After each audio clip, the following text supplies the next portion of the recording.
Welcome back दोस्तों, क्या हाल आप सबका। मैं उम्मीद करता हूं कि आप सब खैरियत से होंगे।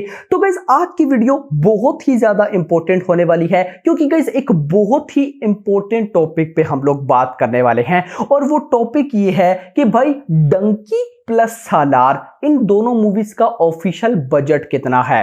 यानी कि बजट आप सबको पता है बहुत मैटर करता है। देखिए सालार का बजट एक बात तो क्लियर है कि वो हाई होना ही होना है, क्योंकि सालार एक गाइस आपको पता है एक्शन फिल्म है। और एक्शन फिल्म में बहुत सारा वीएफएक्स, सीजीआई, बहुत सी गाइस आउटस्टैंडिंग मतलब आपको पता है लोकेशंस चाहिए होती हैं, जिस वजह से गाइस सालार जैसी फिल्म का बजट इंक्रीज होना ही होना है। लेकिन दूसरी साइड पे डंकी, जिधर ना तो एक्शन ना तो कोई हाईली हैवी वीएफएक्स या सीजीआई चाहिए, तो उसका बजट कितना है सुनकर आप लोग शॉक्ड हो जाएंगे कि भाई इसमें मतलब कि ना तो वीएफएक्स, एक बात है ना, कम होगा, मतलब कि सालार के मुकाबले बहुत कम होगा, सीजीआई भी बहुत कम होगी, लेकिन उसके बाद भी डंकी का इतना ज्यादा बजट क्यों है। तो ये सारी चीजें मैं आपको डिटेल से बताता हूं, लेकिन बताने से पहले वीडियो को लाइक एंड चैनल को सब्सक्राइब कर लें, ताकि इसी अपडेटेड वीडियोस में आपको लाके देता रहूं। तो आइए जानते हैं। सबसे पहले मैं आपको सालार का बजट बताऊंगा। तो गाइस सालार का जो बजट है वो है 200 करोड़ रुपए। अब आप में से बहुत से लोग सवाल उठाएंगे कि भाई सिर्फ और सिर्फ 150 करोड़ रुपए तो प्रभास की भाई साहब फीस है, तो उसमें मतलब कि 200 करोड़ बजट हो तो सिर्फ 50 करोड़ में फिल्म बनी है। तो यहां पर एक बात आपको मैं क्लियर कट कर दूं कि भाई 200 करोड़ में सिर्फ और सिर्फ फिल्म बनी है। जो कास्ट की सैलरी है, यानी कि चाहे वो प्रभास की सैलरी हो, चाहे वो पृथ्वीराज सुकुमारन की सैलरी हो, या फिर प्रशांत नील का तो चलिए वो पार्टनरशिप हम बोल सकते हैं, या फिर श्रुति हसन की सैलरी हो, या फिर और सारी कास्ट की सैलरी हो, वो अलग है। सिर्फ 200 करोड़ में ये फिल्म बनी है। कुछ अपडेट्स ऐसी हैं 200 से 250 करोड़, कुछ एक्सेट्रा एक्सेट्रा, लेकिन जो मेजर अपडेट है वो यही है कि 200 करोड़। अब आपको ये भी पता है कि सालार पार्ट 1 एंड पार्ट 2 दो पार्ट्स होंगे, तो गाइस दोनों पार्ट्स का बजट है 450 करोड़। दोनों पार्ट 450 करोड़ में बनेंगे। दूसरा पार्ट इस वजह से ज्यादा बजट का होगा, दूसरे पार्ट का अभी बजट 250 करोड़ बताया जा रहा है, लेकिन अपडेट ऐसी है कि वो बढ़ के 300 350 करोड़ तक जाएगा।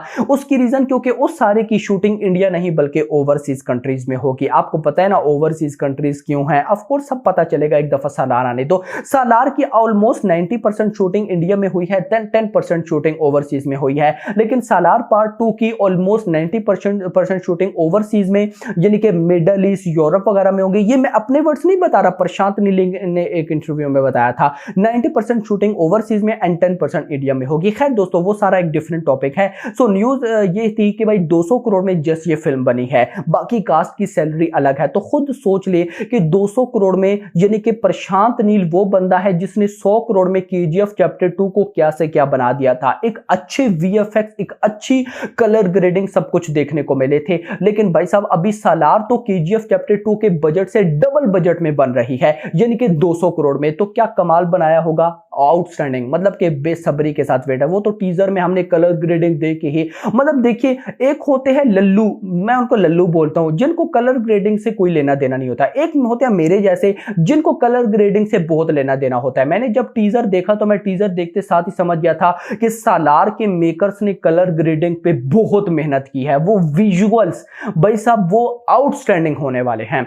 सो खैर दोस्तों नाउ हम चलते हैं डंकी पे कि डंकी का बजट कितना है। तो सबसे पहले मेरा आप सबसे सवाल कि डंकी का बजट कितना हो सकता है। आप लोगों में से बहुत से लोग तो बहुत बढ़ा चढ़ा के बोलेंगे, तो मैं आपको पहले ये बता दूं कोई एक्शन, कोई हैवी वीएफएक्स सीजीआई नहीं है, ये माइंड में रख के बताइएगा। सो अब मैं आपको बताता हूं भाई साहब डंकी का बजट है 150 करोड़ रुपए। यस 150 करोड़ के बजट में डंकी बनी है। अब आप लोगों में से कुछ लोग बोलेंगे कि भाई साहब ये तो बहुत थोड़ा है। भाई ये बहुत थोड़ा नहीं, ये बहुत ज्यादा है। यस ये बहुत ज्यादा बजट में बनी है। कैसे वो मैं आगे चलकर बताता हूं, लेकिन उससे पहले एक और बात आप भी क्लियर कर लें कि भाई ये जो डंकी फिल्म है ना, डंकी फिल्म की कोई एक प्रोड्यूसर्स नहीं है। जैसे जवान के एक ही प्रोड्यूसर्स थे, यानी कि रेड चिलीज, लेकिन उधर डंकी के टाइम एक प्रोड्यूसर्स नहीं है, रेड चिलीज भी है, जियो भी है, और उसके बाद खुद जो राजकुमार हिरानी है उनका भी प्रोडक्शन हाउस है। तीनों प्रोडक्शन हाउस ने मिलकर गाइस ये फिल्म बनाई है।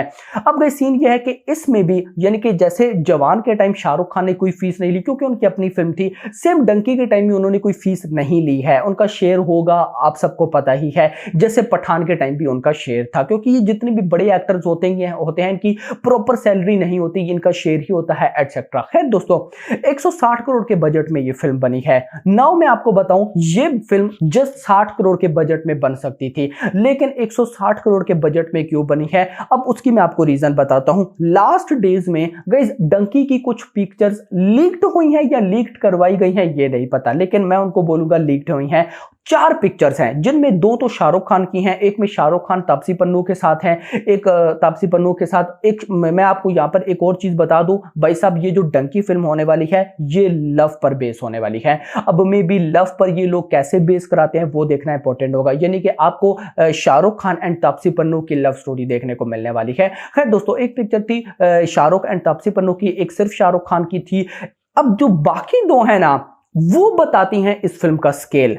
भाई साहब मतलब कि मैं अब उनको एक्सप्लेन यहां पर नहीं करूंगा, बस मैं आपको एक दफा फिर बताऊंगा, ऑलरेडी बता चुका हूं कि बजरंगी भाईजान का जो एंड था, अब वो एंड पे बॉर्डर वाला सीन नहीं, कुछ और एंड था, बस उसको समझ जाना। भाई साहब मैं कहता हूं कि वो मैंने पिक्चर देख के एक दफा हिल गया कि इतना बड़ा बजट इस फिल्म का, तो ये कोई छोटी मोटी फिल्म नहीं है। मतलब जो लोग ये समझ रहे हैं ना कि डंकी एक छोटी सी फिल्म होगी, ये होगा वो होगा, तो नहीं, ये फिल्म कितनी बड़ी तबाही लाने वाली है अभी गाइस हमें उसका अंदाजा बिल्कुल भी नहीं है। तो खैर दोस्तों, तबाही होने वाली है। इस फिल्म का बजट 160 करोड़ रुपए, 150 160 है, सालार का बजट 200 करोड़ रुपए है, और दोनों मूवीज ही अपना बजट अपने बजट से डबल ट्रिपल कमा चुकी होंगी, क्योंकि आपको पता है कि सालार के जो जस्ट गाइस सेटेलाइट राइट्स ही बिके हैं, एंड सेटेलाइट राइट्स मतलब कि guys TV rights and OTT rights and music rights वही 350 करोड़ प्लस हैं। मतलब कि फिल्म का बजट ही 200 करोड़ है और वही 350 करोड़ में बिके। और सेम डंकी का भी यही सीन है,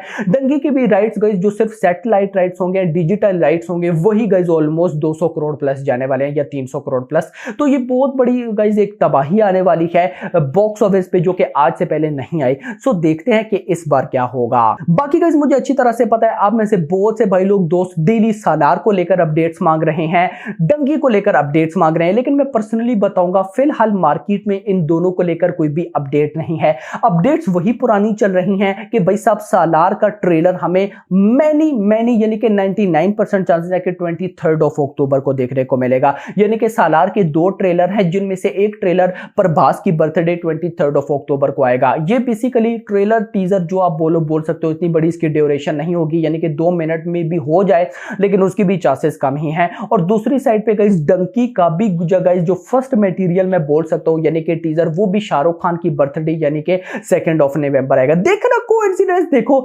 दोनों के मेजर कंटेंट्स दोनों की बर्थडे पर आ रहे हैं। सो अभी देखते हैं कि कौन बड़ा धमाका करेगा। देखिए मैं इतना जरूर बोलूंगा कि भाई ये जो अभी ऑडियंस है ना, यानी कि आजकल का जो जॉनरा है ना, जेनरा जो भी बोलते हैं गाइस, ऑलमोस्ट ये 85% मास मसाला देखता है। तो मुझे लगता है कि सालार का ट्रेलर बहुत हैवी लेवल होने वाला है। बाकी डंकी का अब मैं देखना चाहूंगा कि यार क्या, मतलब देखिए ना, सालार का हमने टीजर देख लिया लेकिन डंकी का कुछ भी नहीं देखा। So hope for the best, let's see, देखते हैं क्या होता है। आपके इस बारे में क्या कहना नीचे बताइएगा। होप सबको वीडियो पसंद वीडियो को लाइक करो, चैनल को सब्सक्राइब करो, और अगली थैंक्स फॉर वॉचिंग।